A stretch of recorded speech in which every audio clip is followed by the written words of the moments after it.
농가라는 거는 농업인이라는 분이 있는 가구를 이제 농가라고 하는데, 농민수라고 보통 알고 있는 거는 네. 농가의 구성원 수가 되는 거죠. 그러니까 보통 농가가 100만이고 그러면 농가당 구성원 수가 2.1명이거든요. 네. 우리가 보통 생각할 때 농민 숫자가 한 210만 명쯤 되는구나 이렇게 되는 거죠. 근데 실제로 그럼 농민은 아니잖아요. 그렇죠. 왜냐하면 청소년 또 있고 뭐도 있고 하니까. 실제로 농업 활동에 종사하시는 분들은 더 적을 수밖에 없는데. 그렇죠. 근데 많은 분들은 이제 그게 농민 숫자로 알고 계시죠.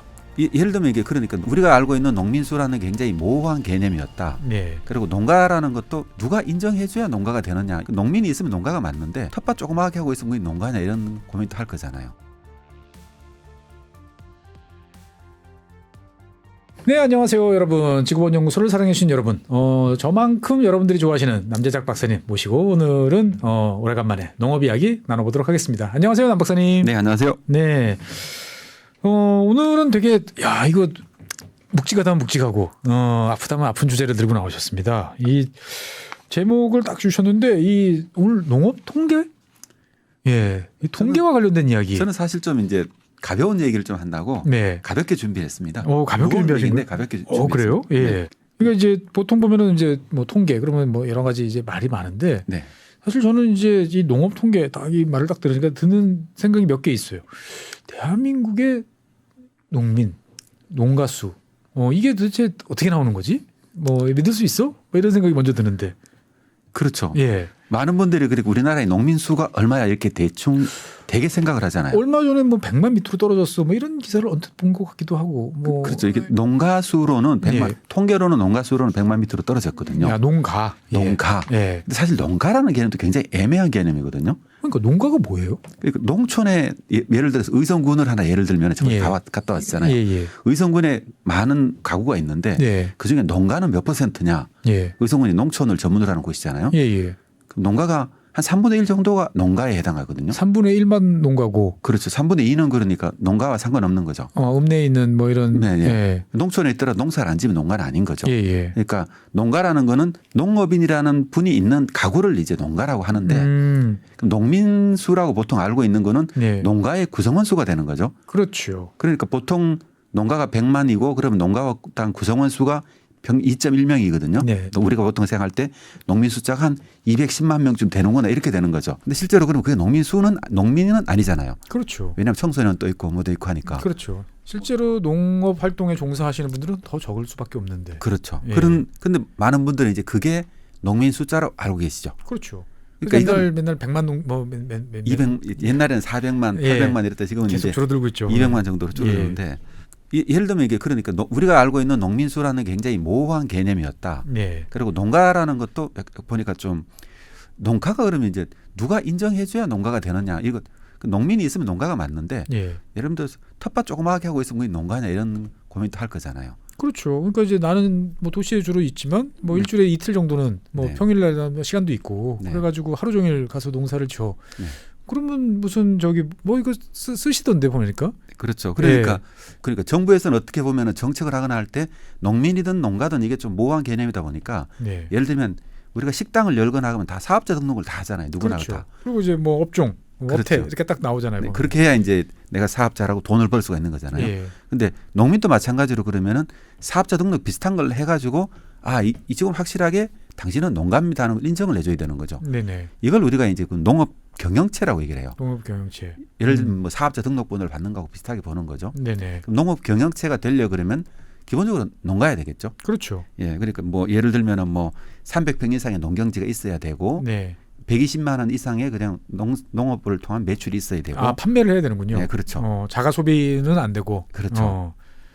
그건데 근데 이게 무슨 오어입니다. 엔드가 아니고 이 이 몇 가지 중에 하나만 맞으면 맞으면 돼요. 농가가 하는 거죠. 300평 이상이든 네. 120만 원 이상 판매를 하든 네. 90일 이상 농업에 종사하던 90일이면은 잠깐만 1년에 네. 52주니까 뭐 1점 하루 반나절만 하면 되거나. 네, 3개월 정도 이렇게 일을 하면 되는 거죠. 예. 이런 기준을 충족하면 이제 이게 기본적으로 우리가 농가라고 얘기를 하는데 예. 이런 조건을 맞는 사람들이 경영체를 등록을 하면은 예. 이제 농업 경영체 등록 번호가 나올 거 아니에요. 농업 경영체. 네, 농업 그걸 우리가 보통 외국에서는 그러니까 Agricultural Holdings라고 얘기를 하고 보통 이렇게 하는 거죠. 되게 그럴싸해 보이는데요. 네네. 홀딩스 그러니까. 우리는 근데 또 농민이라고 생각하잖아요. 예. 근데 예를 들면 또 농민이란 개념이 또 애매하잖아요. 예를 들어서 또 자영업으로 다시 돌아와 가지고 되게 사장이 혼자 하는 경우도 있고 식당을 하는데 예. 종업원이 있을 수도 있잖아요. 예. 이게 보통 이제 우리가 보통 이 사업 구조지 않습니까? 그럼 농업은 어떻게 구성되어 있을 것 같나요? 농업은 우리는 머릿속에 떠오르는 건 기본적으로 이제 자영농이죠. 나와 나의 가족들. 그렇죠. 예, 기본으로 하고 뭐 필요하면 잠깐씩 이제 임시 노동력을 이제 도입해가지고 쓰는 정도. 그렇죠. 그러니까 예. 농업도 보면 여러 가지 보면은 사업 주면서 이제 자기가 직접 하는 사람이 있고 네. 가족 중에 이게 가족 식당에도 가족 그렇죠. 보태듯이 묵은 이럴 수 노동으로 있고 이제 같이 하는 사람. 그다음에 이제 외부에 있을 수 있고. 예. 그럼 이 크게 보면 이제 경영주가 있을 거고 고용 노동자가 있을 거고 예. 이런 식으로 구성이 돼 있을 거잖아요. 그 우리나라 통계는 이제 그렇게 구성이 안 돼 있는 거죠. 예를 들면은 경영체 수만 등록을 하지 네. 경영체 구성원이 몇 명인가 등록을 하긴 하겠죠. 그 종업원이 몇 명인지 이런 걸 알 수가 그건 없다. 모르죠. 그러니까 근데 외국 통계를 보면은 사실 전부 다가 네. 이 경영체 숫자가 있잖아요. 네. 그럼 경영체는 개인 농가가 있는 개인 경영체가 있을 거고 예. 그 영농조합 법인이 있는 경영체 그다음에 농업 법인도 경영체잖아요. 네네. 이걸 단체 경영체라고 하는데 이렇게 구성이 되는 거죠. 음. 그러면은 영농조합이나 당연히 이제 농업 법인은 직원들이 있을 거 아니에요. 그렇죠. 네, 그 직원들도 마찬가지로 일정 이상 종사하게 되니까 농업인에 해당하는 겁니다. 우리가 보통 뭐 경제활동 무슨 조사 뭐 이런 거 할 때 보면은 사업체 조사하면은 종업원이 있으세요 없으세요 몇 명이세요 네네. 뭐 어떻게 하세요 근무 형태 하고 네. 이게 그냥 다른 나라에서 농업도 똑같은 어떤 그런 컨셉으로 간다라고 그렇죠. 보는 거군요 보면은. 네네. 그러니까 우리나라 저도 이제 이 요즘 그 누가 농민이냐 이런 질문을 가끔 하는데 예. 그 농민이라는 개념이 참 이렇게 생각만큼 쉽지 않다. 이 명확하게 정의를 내리기가. 그리고 사실은 우리가 맨날 100만 뭐 이렇게 이야기 쉽게 하지만 네, 퀘스천이 많이 찍히는 숫자다. 그렇죠. 라고 볼 수 있고 아까 이제 농업 경영체라고 이제 말씀하셨는데 이게 어떻든 간에 농민들이 사업자 등록하듯이 네. 뭔가를 이제 해서 어떻게 보면 여기에 따라서 뭔가를 파악을 하는 이제 기본적인 조사인데 네. 갑자기 궁금해지는 건 이 농업 경영체 등록하면은 뭐 혜택이 있나요? 농업 경영체를 이번적으로 농업 경영체를 등록을 해야 네. 예를 들면은 우리가 이제 면세를 받잖아요. 우리가 뭐 농기계를 사거나 저기 비료를 사거나 농약을 사면은 다 이제 부가가치세 같은 거 다 면세를 받잖아요. 그렇죠. 농민일 경우에 면세가 받는 거죠. 아. 근데 그 농민의 자격이 농업 경영체가 있어야 그게 되는 거고. 그래야 뭐 직불금도 받고 네네. 보조금을 받을 때도 그냥 이렇게 내가 텃밭 좀 하는 거 300평 하더라도 내가 경영체 등록을 하지 않으면은 이게 그 뭐 받는 게 아무것도 없는 거죠. 그 설사 좀 작게 뭘 하더라도 어떤 사람 농약을 사거나 뭘 하거나 할 때 뭐 좀 편리하게 살 수 있잖아요. 편하겠죠 보면은. 그러니까 이제 또 경영체 등록을 많이 하겠죠. 그러면 실제로는 뭐 우리가 생각했던 농민의 수준에는 한참 못 미치는 분인데. 그렇죠. 내 취미 생활을 위해서는 뭐 여러 가지 사고 뭐 처리해야 될 일이 있는데 이게 편해. 그러면 그냥 등록하는 수도 있고. 그렇죠. 예를 들면 소가 큰 가축은 소가 2마리 있어도 경영체로 등록할 수 있고 벌은 10통이 있으면 등록할 수 있고 그러면 또 경영체를 등록을 하게 농업인이 되면은 그 경영체에 등록한다는 거죠. 이게 되면은 여러 가지 이제 그 혜택이라는 게 또 생기잖아요. 의료보험 같은 것도 감면받고 그렇죠. 뭐 하는 게 있습니다. 그러니까 듣기로는 퇴직하신 분들도 이걸 등록을 많이 한다 그래요. 뭐 내야 되는 게 줄어드니까 혜택이 좀 생기죠. 이런 것들이. 그러니까 예를 들면은 우리가 생각할 때는 다시 이제 돌아가 가지고 농민들이 그러면 평균 경지 면적이라고 얘기를 하잖아요. 그러면 지금 우리나라의 평균 경지 면적이 얼마냐 하면은 우리는 보통 농가당 개념으로 생각하지 않습니까? 그렇죠. 농가라는 게 모호한 얘기라고 했잖아요. 그러니까 옛날에 어쨌든 전통적으로 농가당 했으니까 근데 우리나라 농경지가 한 150만, 160만 헥타르쯤 되거든요. 농가가 한 100만쯤 되니까 나누면은 1.6헥타르쯤 되는 거죠. 그렇죠. 이게 가구당 그러니까 농가당 호당 경지 면적이라는 겁니다. 경지 면적 보통 그렇게 많이들 알고 있죠. 그렇죠. 이게 그렇게 전통적으로 이게 우리가 이런 개념으로 가지고 농업을 봐왔죠. 근데 요즘은 근데 이걸 바꿔 가지고 그러면은 경영체 등록을 했으니까 농업 경영체당 경지 면적은 얼마일까 이렇게. 이게 더 정확할 것 같아요. 그렇죠. 당연히 그럼 농업 경영체 등록을 할 때 이걸 다 적게 돼 있거든요. 그렇죠. 내가 땅을 어떻게 그걸 적게 돼 있어요. 다 제출하니까 이게 다 조사가 돼 있고 농가가 면적이 얼마나 하는 거는 사실 이거는 샘플 조사를 하잖아요. 샘플 조사죠. 오차가 많죠. 그러니까 경영체 정보가 정확할 것 같잖아요. 그럼 예를 들어 경영체가 당 그럼 경지 면적은 얼마가 될까? 이렇게 질문을 하면 그러면 이런 통계는 못 보셨어요 아직까지? 아직 못 봤어요. 그럼 우리나라 경영체가 몇 개인지를 알아야 되잖아요. 그렇죠. 이건 뭐 그냥 당연히 딱 뽑아보면 나올 것 같은데. 금방 나오죠. 이걸 등록하는 데가 농산물 품질관리원에서 이걸 등록하거든요. 에그릭스라는 시스템이 있어요. 컴퓨터에다가. 그 정부 시스템 중에는 홈페이지를 깔끔하게 잘 만들어놨습니다. 정부 시스템 중에는. 가서 바로 확인하면 할 수 있는데 예를 들면은 그러면은 농가 수가 100만쯤 되니까 농업 경영체 수는 몇 개쯤 되면 될까 이렇게 생각해 볼 수 있잖아요. 그렇죠. 내가 등록을 하는 거니까. 네. 그러면 실제로 농가 수보다는 조금 더 많은 정도일 것 같다는 생각도 들고. 그렇죠. 예, 일단은 그렇죠. 뭐 농가로 되는 분들은 다 등록했을 거고. 그다음에 여러 가지 가정이 있을 수 네. 있죠. 만약에 이제 농가들이 실제 많긴 하지만은 예를 들어서 법인 경영체라고 있잖아요. 영농조합은 여러 네네. 군데서 모아서 하니까 예. 하나로 등록할 겁니다. 아, 그런 데는 하나군요. 보면. 그렇죠. 그렇게 하나로 등록하는 경우도 있을 거고 예를 들어 법인 같은 경우에 또 이런 뭐 이렇게 같이 소속돼서 할 수도 있잖아요. 하나만 등록할 수도 있고 법인에 등록해놓은 것도 개별로 등록할 수 있겠죠. 그래서 그러면은 우리나라 여러 제도를 보면은 그냥 숫자를 말씀드리면은 현재 184만 개쯤 됩니다. 농업 경영체가. 농업 경영 수가 아니 농가 수보다 더 많아요 이게? 두 배 가까이 많죠. 뭔가 되게 이상한데 보면은 아니 뭐 약간 뭐 많다 적다 뭐 이 정도는 뭐 충분히 그럴 수 있을 것 같은데 그렇죠. 그러면은 이건 우리가 보통 쓰는 농가수라는 개념하고 농업 경영체는 완전히 다른 존재? 이렇게 봐야 되나요 보면? 그렇지 않죠. 사실 이제 이 통계를 처음 만들었을 때는 예. 사실 일본 걸 보고 되게 우리나라 농업 정책이 그렇잖아요. 일본 걸 보고 대개는 이제 벤치마크해서 우리가 도입하는데 네. 예를 들면은 이 우리가 처음 이걸 도입했던 분들은 농가라는 개념이 모호하니까 예. 너무 많잖아요. 그리고 농촌에 누가 농가인지도 잘 모르겠고, 잘 모르겠고. 네, 이게 잘 모르겠으니까 경영시 등록을 통해서 정확하게 농가를 가려내 가지고 정책을 제대로 펴겠다 이런 뜻으로 했겠죠. 예. 가능하면은 약간 규모화를 해야 되면은 그렇죠. 법인 또 만들어가 이게 숫자를 계속 줄여 나가는 거죠. 예, 대상을. 예. 이게 처음 정책했던 목표일 겁니다.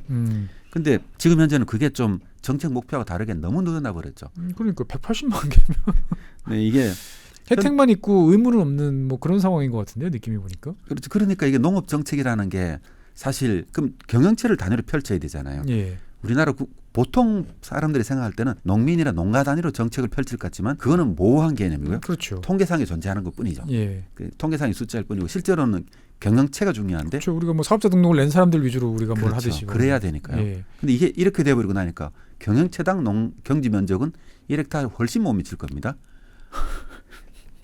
그리고 이 대상이 너무 많아져 버리니까 이게 예. 그러면 직불금을 한다든가 뭘 하든가 할 때 굉장히 또 힘들어지겠죠. 그렇죠. 그럼 이걸 또 해봐야 되는 게 사실은 그리고 또 우리나라는 또 제가 오늘 통계 문제를 말씀드리는 게 그러면은 예를 들면은 어떤 정책 목표를 세울 때 그러면 대체로 경영체의 소득을 가지고 세워야 될 거잖아요. 이 경영체 소득을 뭐 연 몇 %씩 성장을 시키겠다. 아니면 그렇죠. 뭐 최소 평균 얼마 정도는 갈 수 있도록 가겠다. 근데 예. 이 보시면은 경영체가 되게 영세할 거라는 생각이 들잖아요. 그렇죠. 180만 아주 영세해 가지고 예. 이 영세한 이 180만 개를 가지고 평균적으로 소득을 높이는 게 가능할 거냐? 불가능한 것 같은데요. 불가능하죠. 예. 그러니까 이게 모든 정책이 다 어그러져 버리는 거죠.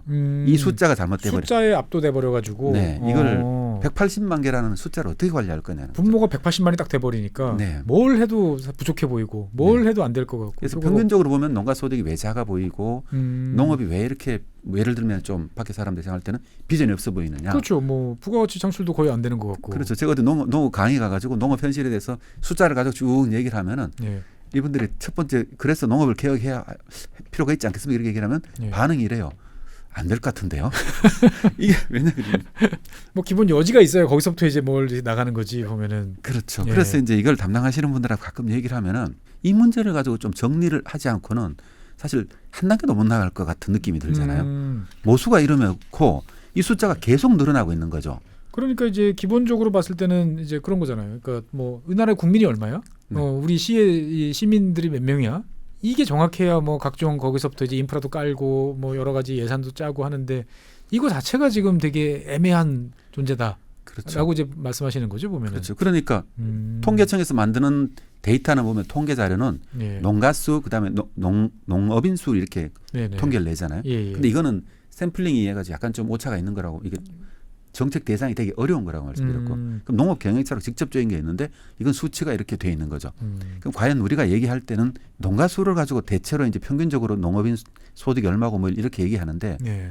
그걸 실질적으로 우리가 원하는 건 농업 경영체당 뭐잖아요. 그렇죠. 근데 그런 통계를 만들기 어려워져 버리는 거죠. 안 쓸 수도 없고 등록은 다 받아놨는데. 네. 이거는 그러면 이제 안 쓴다 그러면 야이씨 뭐 여러 가지 혜택만 주고 이거는 뭐 통계도 못 쓰는데 이걸 왜 해? 근데 왜 모르죠 저희는? 이게 좀 고민이 많은 것 같더라고요. 이거 하시는 분들도 네네. 이걸 원래 제도를 디자인하는 사람 이런 목적이 아니었을 텐데 네. 사실 이제 이 모든 제도가 이제 그 정책이라는 게 방향성이 있으면은 하나의 목적을 가지고 이게 수치가 우리가 원하는 대로 움직이게 정책을 디자인해야 되는데 우리나라를 보고 있으면은 각자가 열심히 하는 것 같은 거죠.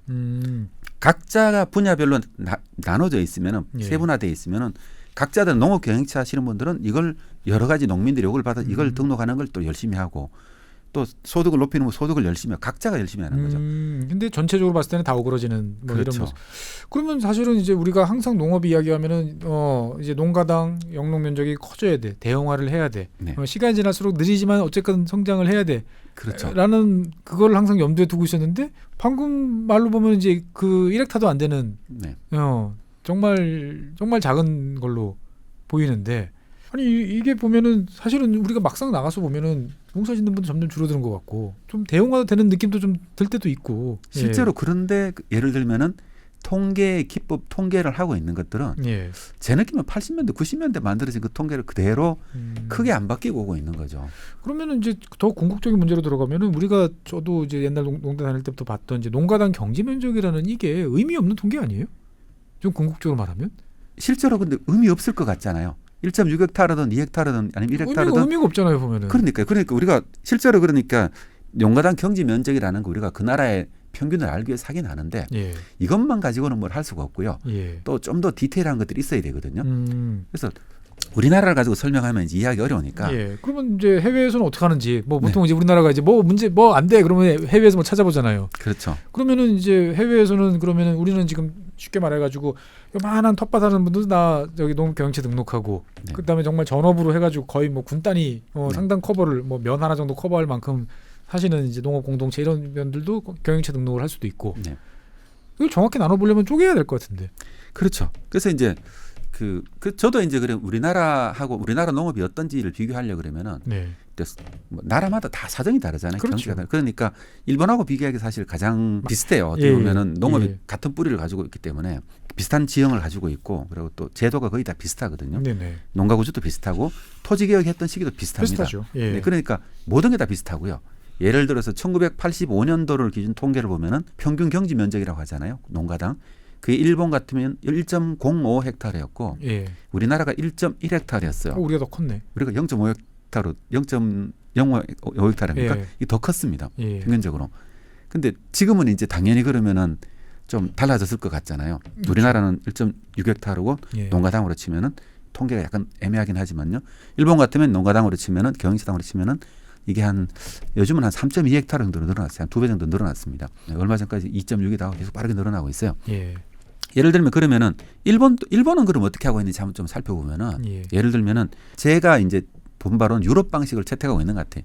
이게 이제 약간 국제 표준이라고 보는 게 맞겠죠. 앞에 말씀드렸듯이 우리가 사업자를 볼 때처럼 식당하는 사람을 볼 때처럼 경영체 수, 그럼 식당 수가 몇 개냐? 예. 그다음 거기에 종사하는 종사하는 사람이 몇 종사원이 몇 명이냐? 명이나 있느냐? 우리는 농민 수라고 얘기하지만 예. 일본에서는 그럼 이걸 가지고 우리가 지금 농가죠. 네네. 농민에 해당하는 이걸 기간적 농업 종사자라고 얘기를 합니다. 기간병이군요. 그러니까 기초. 예. 그러니까 우리가 일반적으로 이제 생각하는 농가라고 게. 생각하는 예, 거죠. 예. 이걸 기간적 농업 종사자라고 얘기하고 예. 농업 종사 그러니 약간 노동자 의미를 주는 거죠. 그렇죠. 내 토지가 아닌 뭐 저기 일단 월급을 받고 뭐 시급을 받고 뭐 하는 아니 농장주. 농장주를 기간적 농업 종사자. 아, 그렇죠. 예, 예. 기간병. 군대로 치면 예, 기간병. 기간병이고. 이제 그렇죠. 그다음에 이제 이걸 하는 걸 고용하시는 분들 네. 이걸 가지고 이제 그 농업 취업 인구라고 얘기합니다. 농업에 취업해서 일을 하는 사람들. 그렇죠. 네네. 이 두 가지로 가지고 나누는 거죠.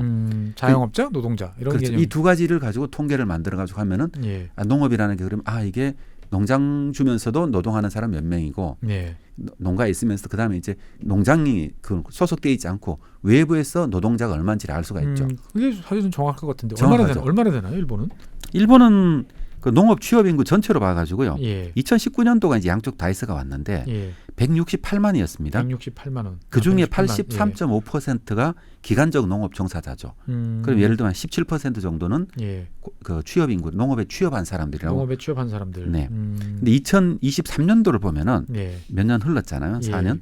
그때 보면 개인 경영체 종사자가 예. 116만 명으로 굉장히 크게 줄었죠. 대폭적으로 줄었네요. 예, 그렇죠. 그러니까 우리나라도 농업 인구가 줄어들잖아요. 예. 이렇게 농가 통계나 이제 그 통계를 보면 줄어드는 거 맞죠. 그렇지만 그리고 또 당연히 그러면은 그렇지만 이게 전체적으로 봐서도 줄어들 거잖아요. 근데 우리 통계는 보면은 늘어나고 있는 것처럼. 오히려 늘어나는. 근데 우리나라 통계에서 문제가 뭐냐면은 예. 농업 노동자의 통계가 없습니다.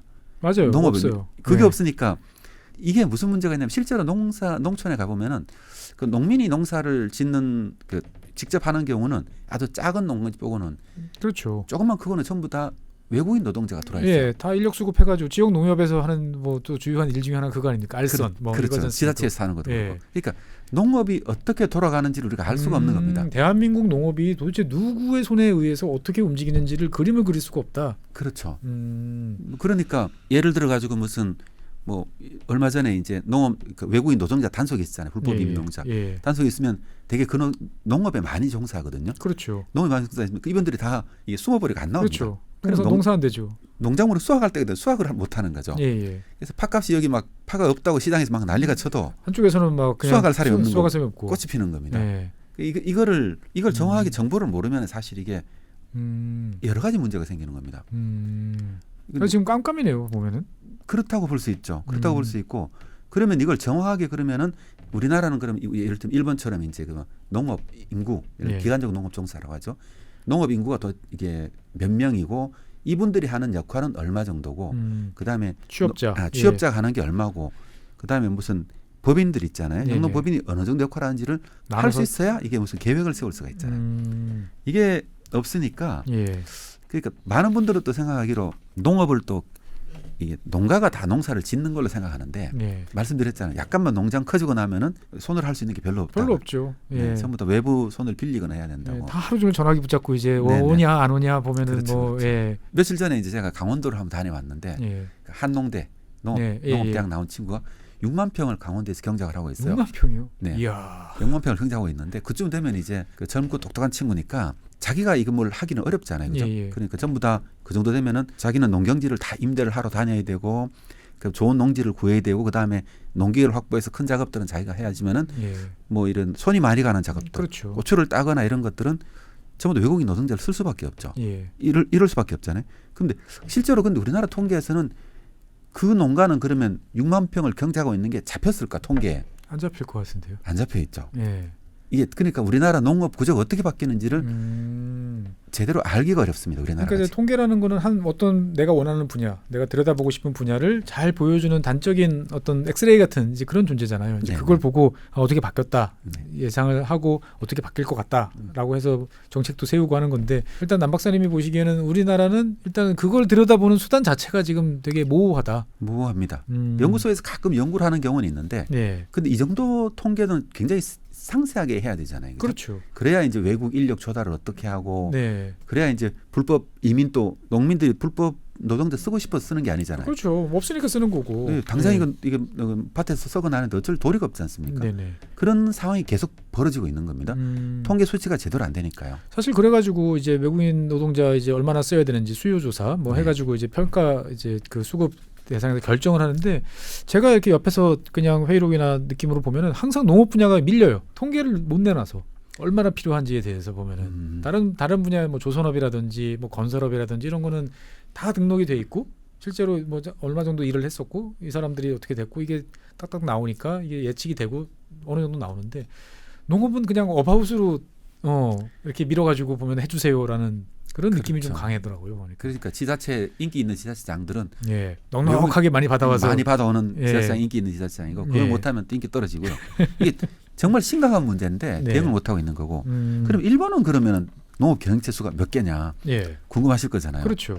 일본은 우리나라 농경지의 거의 한 3배쯤 되거든요. 그렇죠. 큰 나라니까. 한 2.9배쯤 됩니다. 3배쯤 되니까 대략 생각해도 우리나라보다 뭐 3배. 뭐 3배까지는 아니라도 2배 정도 많아야 될 거라고. 250만 개. 뭐 그쯤 될 거잖아요. 근데 실제로는 얼마냐? 일본의 농업 경영체 수는 2023년도에 93만 개입니다. 100만 개가 안 돼요? 100만 개가 안 되죠. 그러니까 그 일본은 그러니까 예를 들면은 정책 목표를 명확히 잡았잖아요. 법인화를 잡아가지고 약간 규모화를 시키고 그 다음에 이 숫자가 계속 줄어드니까 이걸 어떻게 정책 목표를 잡아서 이 숫자는 줄어들지만은 이게 면적은 넓히는 방식으로 하자. 효율성을 높여서 생산력을 잘 유지하자. 그렇죠. 근데 일본은 이제 정책 목표하고 이게 잘 맞아 떨어져 가지고 이게 줄어드는 게 좋은 건 아닌데 어쨌든 간에 자고 방향성은 뭐 계속적으로 유지한다라고 볼 수 있겠군요. 그렇죠. 그러니까 이게 원래 고령화되면서 신규는 진입이 줄어드니까 어쨌든 줄어드는 건 맞거든요. 우리가 뭐 어떻게 할 도리가 없고 이거는. 그러니까 이게 숫자가 그대로 보이는 거죠. 그러면 이 농업 경영체 통계만 가지고도 이제 농업 정책을 많은 걸 해나갈 수가 있잖아요. 네. 우리나라는 이걸 쓸 데가 없는 거고. 지금. 우리는 어떻게 보면은 야, 농업 경제 수가 점점 늘어나네. 이거 어떻게 보면 이거 어떻게 해야 되나 생각도 들고 네. 여러 가지로 그러니까 어떻게 보면은 뭐 아까 말씀하셨던 혼자서 6만 평 뭐 이 영농 활동을 하시는 분 같은 경우는 파악도 안 되고 네. 농업 현장이 이미 그렇게 많이 바뀌었는데도 그러니까요. 쉽게 얘기하면 그 친구는 풋고추를 하고 있었는데 예. 그 외국인 노동자가 없으면 있잖아요. 예. 풋고추도 못 먹는 거예요. 당연하죠. 그거는 네. 뭐. 근데 이게 근데 우리 도시분들은 그건 전혀 모르잖아요. 실제로 정부는 알고는 있겠지만 사실 뭐 이게 통계는 사실 통계청에서 담당을 하고 있거든요. 예. 옛날에 농식품부가 그 통계 부서가 있었는데 이거 통계청으로 다 일원화 시켜놨어요. 그럼 국가 통계를 한 개 만드는 게 쉬운 게 아니잖아요. 그렇죠. 네, 그래서 뭐 이런저런 얘기들이 나오는데 그게 원인은 아니라고 생각하고 있지만은 상당히 심각한데 아직까지 이런 논의가 없어가지고 통계 자체에 대한 어떻게 보면은 효용성, 그 다음에 의미 이런 거에 대해서 다시 한번 따져볼 때가 됐다. 네, 그렇죠. 라는 말씀들을 듣고 싶고, 그 다음에 이제 실제로 보면은 그러면은 외국 같은 경우로 보면은 이제 우리가 뭐 대기업, 중견기업, 뭐 중소기업, 뭐 벤처기업 이렇게 해가지고 딱 통계를 나누지 않습니까? 지금 어떻게 돼 있고 이렇게 되는데 외국은 그러면 농업 같은 경우 보면은 이제 뭐 이제 면적으로 제일 쉽게 말하죠. 영농 면적이 넓은 친구들은 얼마 이하는 몇 개 이렇게 이제 이런 식으로 통계들이 잘 나와 있나요? 그러면 사실 OECD 통계는 다 그런 식으로 비교를 하거든요. 아, 예를 들면은 사실 평균을 내 가지고 알 수가 없잖아요. 그렇죠. 물론 또 우리나라 통계를 보면은 뭐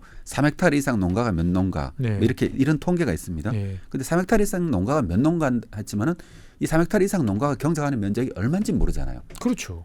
그러면 예를 들어서 쌀을 생산하는데 3헥타르 이상 농가들 아니면 10헥타르 이상 생산하는 농가가 가지고 있는 논 면적이 얼마인지를 알아야. 그렇죠. 예를 들면 요즘 예민한 이슈 있잖아요. 양국관리법. 양국관리법을 대해서 그러면 이 법을 통과시키면은 누가 이익을 보는가. 이거를 계산할 수가 있지 않습니까? 그렇죠. 그래야 정확하게 우리가 이런 목적 때문에 우리가 이걸 합니다. 이렇게 얘기할 수 있잖아요. 그 막연하게 농민들이 살값이 안정되니까 농민들이 도움되면 이익이 볼 겁니다 하는데 사실 아니죠. 그 우리나라 그러니까 이거 평균으로 보니까 이런 문제가 있는 거예요. 그리고 예를 들면은 그 유럽 같으면은 그럼 이렇게 하거든요. 그 농업은 대개 어떻게 구성이 되어 있냐면은 숫자로는 있잖아요. 유럽표를 한번 보시면은 숫자로는 그러니까 한 60% 70% 정도가 그 소농입니다. 소농. 아주 그 유럽으로 치면 5헥타르 이하가 소농인데 우리나라 5헥타르는 대농입니다. 대농인데 유럽에서는 이게 영세농에 해당하는 거죠. 5헥타르 이하 농가가 그 숫자로는 그러니까 숫자로는 66% 가까이 되는데 면적은 경작하는 면적은 6%밖에 안 돼요. 그리고 곱하기를 해보면은 이제 이렇게 나오는 거고. 그리고 농가 숫자는 많지만은 그 대부분의 농가는 아주 그냥 영세하면서 그러니까 예를 들어 겸업농이 많겠죠. 이런 경우는 다른 직업을 가지면서 소득을 얻거나 아니면은 도시 사람들에게 잠깐씩 하면서 시장에 나가서 팔거나 이렇게 직접적으로 직거래하거나 이런 식의 농업 구조를 가지고 있을 거예요. 뭐 이렇게 아니면은 육사산업 농장이라 하죠. 도시 사람들이 와서 농장을 방문하거나 이런 농장들이 되게 이런 구성을 가지고 있고 전형적인 U자형 구조군요. 끝단이 높고 그렇죠. 그리고 100헥타르 이상 농가 있잖아요. 100헥타르 이야 30만 평 엄청 대농이죠. 이런 농가는 숫자로는 3%밖에 안 되는데 면적은 53%가 됩니다. 이거야말로 어떻게 보면은 이제 이 소수 독과점 해가지고 타도해야 될 대상 아닙니까? 보면. 그러니까 농업이라는 게 이제 그 농업 생산성이라는 게요. 이 기계화가 되면서 생산성이 그 규모가 커질수록 생산성이 높아지거든요. 그렇죠. 그리고 농산물 가격은 낮게 안정시켜야 되니까 시장 경쟁이 있으니까 시장에서. 그러면 규모를 키워가지고 아주 생산성을 높여가지고 가격을 낮춰서 공급하는 곡물 같은 거는 이제 그런 식으로 공급하는 거죠. 그렇죠. 물량이 안정적으로 계속 나와야 보면은. 그렇죠. 그렇습니다. 그리고 이제 다른 작물들 어떤 뭐 과일이나 이런 작물들은 넓힐 수가 없잖아요. 노동력이 한계가 있으니까. 그러니까 그런 것들은 중간 정도 규모를 가질 거고 이런 식으로 농촌이 분할을 하게 되는 거죠. 이건 어느 나라나 다 똑같습니다. 이런 구조는. 우리나라도 마찬가지입니다. 단지 이제 우리나라는 한쪽에 몰려 있겠죠. 그렇죠. 이게 5헥타르 뭐 3헥타르 이쪽에 다 몰려 있을 겁니다. 이게. 그래서 일본 같으면 어떻게 돼 있냐면은 뭐 유럽이 그렇다고 생각하실지 모르겠지만은 일본 같으면 어떻게 돼 있냐면은 일본도 1헥타르 미만이 거의 절대 다수. 그렇죠. 1헥타르 미만 절대 다수고 한 53%쯤 되는데 면적은 10%가 안 되죠. 10% 안 되고. 근데 이제 예를 들면 10헥타르 이상 보시면은 이 세 개 합치면 5%쯤 되네요.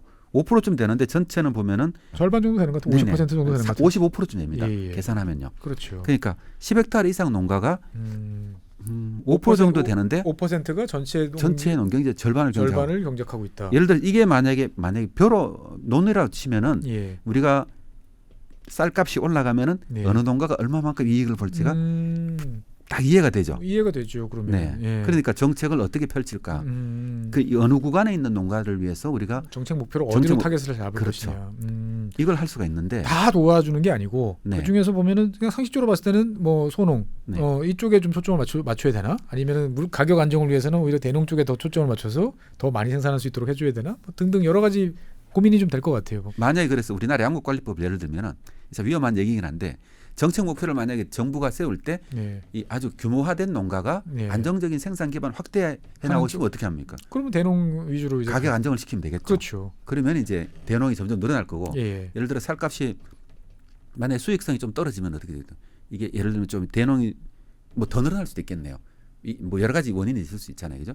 그런 것처럼 어떤 정책을 하면 어떤 식으로 변할 거라는 걸 예측을 하고 그다음에 이걸 지표를 보면서 이 제대로 가고 있느냐를 항상 계산을 해야 되잖아요. 예. 그런 다음에 다시 조정을 해야 되고. 그렇죠. 결과 나타나면은 뭐가 잘못됐지? 또 그래야 다음번에 이런 문제가 반복이 안 되잖아요. 네네. 쌀값이 폭락하거나 아니면은 변동성을 줄이거나 우리가 변동성을 줄이는 게 목표잖아요. 그렇죠. 사실 농산물 변동성이 악명 높지 않습니까? 뭐 네네. 일주일에 막 5배씩 왔다 갔다 하기도 하고. 그러니까요. 예.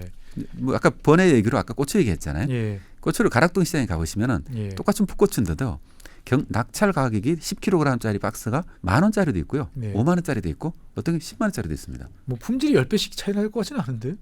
근데 그 품질이라는 게 이것도 예. 이 평균적으로 우리는 다들 생각하는데 예. 예를 들어서 과일 같은 경우도 아주 작은 차이가 예를 들면은 일반인들 보기에는 차이가 안 나는 것 같지만은 네네. 어떤 것들은 5만원짜리 과일이 있고 네네. 어떤 건 10만원짜리 과일이 있는 있죠. 거죠. 예. 이게 고추라는 것도 마찬가지로 똑같이 그쪽 농민하고 젊은 친구하고 얘기해 보면서 느낀 거는 이것도 보면은 이 고르는 거 있잖아요. 네. 이게 판매자의 신뢰도도 있고 예. 고르는 거 이게 무슨 이 품질이 있잖아요. 예. 약간 색깔도 좋고 선별할 때 이제 이 아삭하면서도 이렇게 좋은 게 있습니다. 이런 거 같은 경우는 굉장히 비싸게 팔리고 약간만 떨어지면 값이 반값이 되고 이렇게 한다는 거죠. 그 기준을 모두 다 충족하면은 가격이 훅 뛰고, 그렇죠. 뭐라도 하나 빠지면 훅 떨어지고. 그렇습니다. 그러니까 이 싼 가격이 있는 것들은 이제 큰 차이가 뭐 약간 품질 기준이 명확하게 구분이 되는데 위로 올라갈수록 점점 구분이 안 되는 거죠. 안 된다. 이것도 이제 그냥 지나가는 얘기로 농산물이 그래서 일반인들이 보기에는 좀 어렵다. 예. 이런 거 있고요.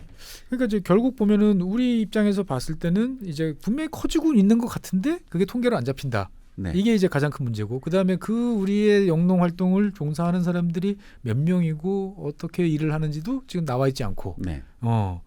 이제 그런 건데, 그러니까 어떻게 보면은 우리가 그러면 미래를 대비한 뭐 여러 가지 기후 변화라든지 물가 안정이라든지 여러 가지 위해서 해야 될 일은 많은데 네. 뭐를 건드리면 이렇게 나온다라고 예측할 수 있는 수단이 우리는 지금 손에 잘 없구나라는 그렇죠. 느낌이 드는데, 제가 봤을 때는 뭐 저도 그런 느낌인데 제가 이 농업 분야에 있다 보니까 시원스럽게 얘기하기가 참 어려워요.